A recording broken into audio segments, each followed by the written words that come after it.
laawol kisal ko laawol peewal e ɓantal. jon ɗon kanko taguɗo jannanangal moƴƴere ko ɓiɗɗo adama heɓi kon fuu kanko jonnata kono ko o jonni kon fof Allah jonni kon ko okki kon fof ko ɓuri mawnude o dokkat makko ngal ko okkede la ilaha illallah muhammadur rasulullah okkede wonugol julɗo sippa julɗo wandi mberdamana taw wonu julɗo sunoɗa kadi taw wonu julɗo wemmoɗa taw wonu julɗo feeta sa woni julɗo haray moƴƴere timmanima no ɓuri ko heɓi kon fof badali lawla an yakuna annasu ummatan wahidatan la ja'alna liman yakfuru birrahmani li buyutihim saqfan min fidda wi si taw haranayo fof woni bandi yedda yeddunoɓe mumen fof ko waɗana hen ɓe chateau palais hara plafond on ko kaalisi tawa escalier ji ɓe tippata e mum ɗin ko kaalisi haray ko mutti kon faman hoorema so tawi ko tippete ɗon jawe woni kaalisi plafond woni kaalisi anda haray danki e taasi wiya ko kange wonata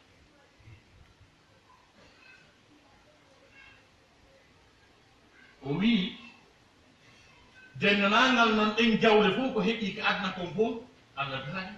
wa rahmatu rabbika hayrun mimma yajmaun la ilaha illallah wonno ɓuri ɗum ɗo fof ko waɗi noon si tawi fof accama ɗo tawi ko yiite sutoya haray kon ɗum heɓi tuma moɓuɗa jawle aduna e ngalluji aduna fof ha gasi waluɗa mayɗa accuɗa ɗum ɗo fof tawi ko yiite jahannama sutiɗa haray kon ɗum heɓi haray hay hunde heɓaki ko ɗum waɗi ko la ilaha illallah o woni kange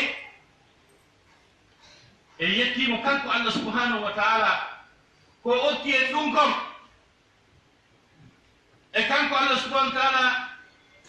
ko o sifitoriɗo moƴƴagol e ko tagi kon ino jeeha e sifaji makko suɓagol e nder ko tagi kon en faala yewtude ɗiɗi ngaari wiyeteni Muhammad rasulullahi sallallahu alaihi wa sallam en faala yewtude fii on pooho fii on tedduɗo mawmen ɓen fuuta ɓe miijiti haa ko honɗum ɓe wi'atamo taako ko feppodiri e ko okka kon ɓe innimo ɓurnaaɗo ɓurnaaɗo ko ɓurnaaɗo Muhammad ko ɓurnaaɗo ko si en ndaari noon no Allah subhanahu wa taala suɓori tageefu ngun noon eno o sendiri moƴƴere makko nden e yurmede makko nden o ɓurdi ndinni kadi Allah subhanahu wa taala o sendi moƴƴere makko nden kono o fonnaaka a andi ka suɓiɗa o sa suɓike a sendi tum a fonnata sabu a ɓurnanayi ko suɓiɗa mo suɓor noon o dali wa rabbuka yahluqu ma yashau wa yahtar jomma ma no taga kala ko faala kono mo suɓo gogo on tawo o suɓotaki ko jaasi ko meilleur o suɓoto kankadi Allah ko ɓuri kellude tan o suɓoto suɓotaki ko jaasi tes ɓuran holli en ɗum hedaraɓe wi'i wondema ko kanko tagi wonɓe ɓen o tagi rewɓe ɓe wi kono kanko o suɓi rewɓe ɓen Allah wi mi taga worɓe rewɓe nan andi worɓe no ɓuri worɓe ɓen no ɓuri rewɓe ɓen mi suɓo min tigi mi suɓo ko jaasi ko Allah dali astafa albanati ala albanin ma lakum kayfa tahkumun astafa albanati ala albanin ma lakum kayfa tahkumun ko hakkunde mon e Allah Allah suɓoto rewɓe ɓen o acca ɗo worɓe ɓe o wi on ɗum nangue kede on feeti kala Allah waɗay ɗum kankadi o annda ko suɓete ko kelɗi ko suɓete ɗon ɓe wi wondema ko kanko sendi suɓi ɗum ɗon e aya goo ɓe wi ɓe sendan Allah bon Allah men sendi programme on ga sendama hay menen min ƴetti worɓe ɓen an mi waɗanima rewɓe Allah wi alakumu dakaru wa lahu l-unsa tilka idan qismatun diza yo sendo ono ƴetto worɓe ɓe mi waɗa noon la rewɓe Allah wi fuɗɗite sendoor nende ma ɓaade ɗum jafiki fuɗɗite mi d'accordaani mi kadi kaka kelɗi ɗon ɓurani on andi gogo on taw patron on subotako ko jaasi kanken ko woni meilleur o suɓoto kala neɗɗo ɓennuɗo jomiraɗo faamu ko optowo fii ko ɓuri kelɗude toon hay fay koye mum ni fay koye ɓiɓɓe mum ɓen wiyo kum baba mi ko premier mi wona e wiyo kum alhamdulillah yonti paasu tum mara jangeɓe ɗon jange ɗon ɓiɓɓe mum ɓen jange ɓiɓɓe mum ɓen ɗon tuma résultat jonna o woni troisiéme o wulli ta o weltaki ko premier o faamo won ɓuɗo tum ɗanini ay woɓɓe pasani non non ɓe jam ken non ɗi gollaɗi on ɗon kelɗoyta ono yo l' essentiel koye a paasu tum on hayno ko huɗɗitata ɗum so neɗɗo on koyo optu e ko ɓuri kelɗude ko ko hay si tawi ko marɗo feere marɗo moye taw so sooda e otowal taw ko pour wiyangal ngal ko ngal ɗum ɓuri kelɗude ko ngal ɗum ɓuri fowtinde ko ngal ɗum ɓuri ɗum ɗo taw ko ɗum ɗon itti kam ɓuɗɗingo sooda on ɗon gaynata goɗɗum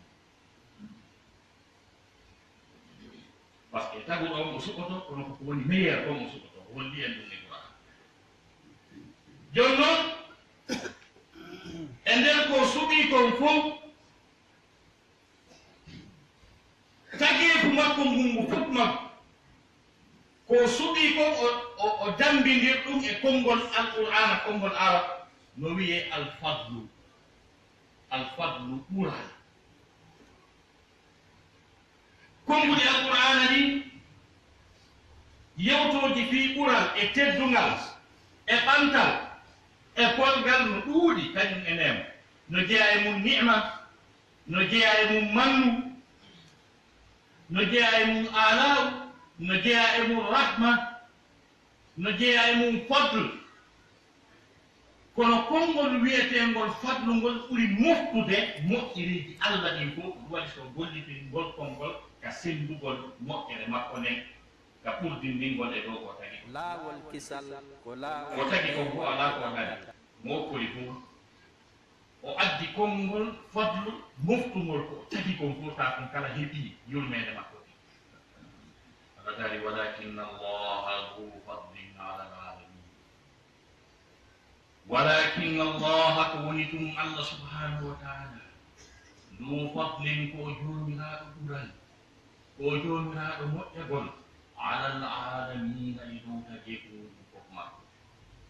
yani denndanangal ko o tagi ko fof heɓii fannu makko on heɓii moƴƴere makko ne ngalaa ko ɗaɗi yiltoyii noon e nder ko o tagi kon fof o suɓii ɗon ɓiɓɓe aadama ɓen kañum e jinnaaji ɗin ko ɗum ɗo ɓuranimo o tagi kon fof kadi ko ɓuranimo ko ɓuri okkorde ko ɓuri teddinde ko ɓiɓɓe aadama ɓen e jinnaaji o fii honɗum ko ɓen ɗon o suɓanii hoore makko kanko tigi ko rewa wonaa fii wiwgol ko jinna tun ibnu adama woni rewɓe ala no woodi aayiji boy tabbitinɗe gondama ko tagi kon fof no rewɓeno gente Allah no yo tusabbihu lahu assamawatu sab'u wal ardu wa man fihinna hino suɓum hinanaademo ko rewde kammuɗi ɗi jeɗɗi leyɗe ɗe jeɗɗi ko woni e mum kon fof no rewdemo est ce que ko jinna tun e adama woni rewdemo kono ko honɗum waɗi so hertini ɓen ɗiɗo ko suɓi ɓen wama halaqtul jinna wal insa illa liya'budun mi tagiraali jinnaaji ɗin e yimɓe ɓen si wona mbiyeɓe rewa yiltoyi ɓural makko ngal ɓay o fonnaali hakkunde ɓiɓɓe adama ɓen e jinnaaji ɗin o suɓii ɗon o suɓii ɓiɓɓe adama ɓen enen e jinna sen tumbodiri Allah ko enen ɓuri yidde ko enen o suɓii ko ɗum wasi aya on ari وإن الله لذو فضل على الناس ولكن أكثر الناس لا يشكرون. Allah ko jomiraɗo ɓuran mawgal e dow yimɓe ɓen omo walaade jinni o wi kono ko ɓuri hewde e maɓɓe e yettade mo wiyaade mo merci yiltoyi aya ɓurti tabintinde ɗum ɗon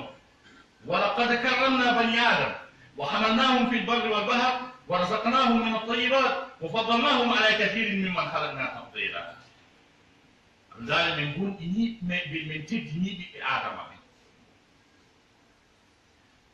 ko honɗum waɗi si ɓiɓɓe adama ɓen jogii teddungal ɓuri jinnaji ɗin ko e maɓɓe o suɓi annabaɓe jinna e ɗuuɗude ɓe heɓani annabajo hay goto iɗi ɓuri en ɗuuɗude pes population jinna e 1000 fois ou plus ɗuuɗugol par rapport e population ɓiɓɓe adama ko kanji kadi ɓurata e neeɓude kadi ka adama. Ceernoɗo goto journaliste jo e gandal makko ngal e tawhid makko kulol Allah o waɗi jinnaaro interview deftere no wiye hiwarun sahafiyun ma a jinni muslim Moustapha Kanjora e nder ko ɓe yewtata kon o wi enen minen ni onon ko homɓe ɓuri duuɓi jali moƴƴa wono on ngara duuɓi wo minen goɗɗo e amen no muyna duuɓi 50 ta ko boboru wonko muynude taw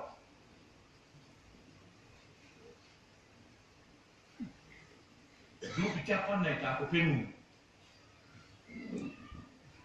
wi meɗen ɓura on neɓude pes ono may on neɓaɗo gandaɗa kono e hoore ko ɗi ɓuri en ɗurde kon e hoore ko ɗi ɓurata en neɓude kon ɗi heɓaade annabaɓe hay goto enen noon annabaɓe guluuji temedere guluuji noon gaynayo adama yakko ɗo woni goo ko Allah ɓurdi min nege majji toon ɗimmuɗɗum ɗe mari gandal ɓuri ɗi fes ɗe ɓuri jinna gandal fes ɓuri bom hollino ko affaire annabi Souleymane ande annabi Souleymane wino ko wanten tan mi tanti makko ti affaire nene ɓiɗɗi sawba mbo waɗata tanki makko ti gooɗi qala ifritun min aljinni ana atika bihi qabla an taquma min maqamik jinnaru wi tawi jinna fof ko ɗum ɗon ɓuri jogagol gandal ɗum ɗon ɓuri wonde compétent mbin amin ko unité ji ɗimi jogii ɗin intervention rapide zone kami halfina ɗon monsieur le président ka tooliɗa ɗon ɗo ya immo daroɗa ɗum noon ko ingol e pays ya e pays sotta palais mo baafe 3 tawa ka ɗon fof no entourage jardin ko mbaɗe kadi garde caméra ji e ɗuma ala trompe on situation ɗon fof naata sorta baafe 3 naata ka tanki reen on ka waarto ɗon démonta dankikin sansa peinture on addaki e pays o wi ɗo ya immo daroɗa ɗon haraymi attinki wa qala alladi indahu ilmun min alkitab ana atika bihi qabla an yartadda ilayka tarfu neɗɗo goto immoyi na o jinnaaro ɗo ko sifa men monsieur le président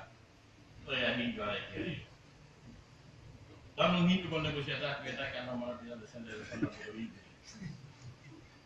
hinjugol patron noon tawi o waɗi on opération ɗon o neutralise fale o fomuɗum dakkiti berke ɗon tawi pen sans a peinture ko tagaɗo sifa men wanno ɗum sa jooɗike ɗo si a windama foti waɗe juuɗe tawata tammude kam andi ko honno birdi ma tawi a winde anda ma tawra ɗum mawɓe ma adama hen koɓɓe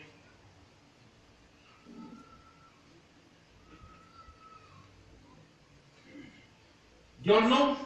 ko ɗum waɗi si Allah subhanahu wa taala on suɓi en enen ɓiɓɓe adama ɓen e dow jinnaji ɗi e nder ɓen ɓiɓɓe adamaɓe kañum kadi ɓe Allah suɓi hakkunde ɓen ɗon ɓen kadi ko sintirɓe ɓen e maɓɓe wiwɓe ɓen la ilaha illallah muhammad rasulullah julɓe ɓen e me'en Allah suɓi e dow heederaɓe konngol fadlu on jokki ɗon kadi Allah wa bashiri lmuminin bi anna lahum min allahi fadlan kabira andi nanan gonɗinɓe ɓen e yimɓe ɓe wonnamo miɗo marani ɓe ɓura morananmo taa andi gonɗinɓe ɓen kañum kadi wiyeɓe maɓɓen ka yimɓe suɓaɓe ka e nder ɓe yimɓe suɓaɓe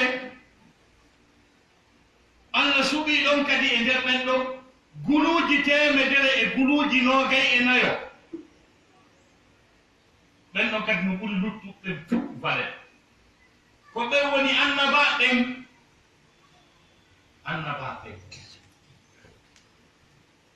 ɗon kadi kalimatu fadl jokkiti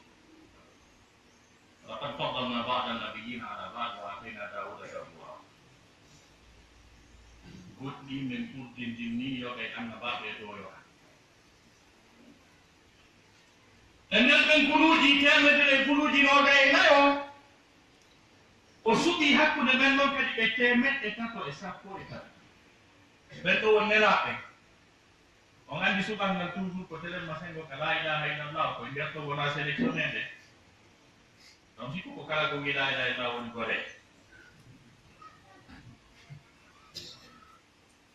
yimɓe mbonaɓe gore ɗe woɓɓe julɓe ɓen ko patron ɓe doga hay si ɓe tonta fu fala pour les gars